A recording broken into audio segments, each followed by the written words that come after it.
জাতীয় অর্থনীতিতে জাকাতের কি ভূমিকা, কোরবানির কি ভূমিকা, এই জিনিসগুলোকে সবগুলো সবসময় পাশ কাটিয়ে রাখা হয়। আমাদেরকে শোনানো হয় কোরবানি আসলেই পশু প্রেমের মিথ্যা ওয়াজ, পশুর প্রতি মায়া দেখানো হয়। যারা সারাদিন চিকেন বার্গার বা বিফ বার্গার আর চিকেন নাগেটস ছাড়া যাদের সকাল বিকালের নাস্তা হয় না, তারা কোরবানি আসলে দেখবেন যে এইভাবে পশু হত্যা করা হবে, পশু হতে মায়া দেখায়।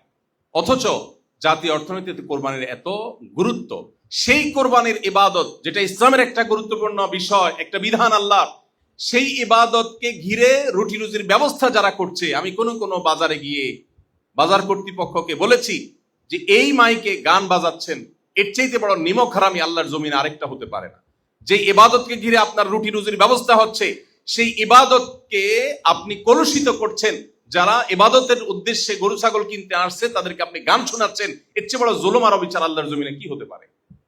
আসুন্নাহ ফাউন্ডেশন, উম্মার স্বার্থে সুন্নাহর সাথে।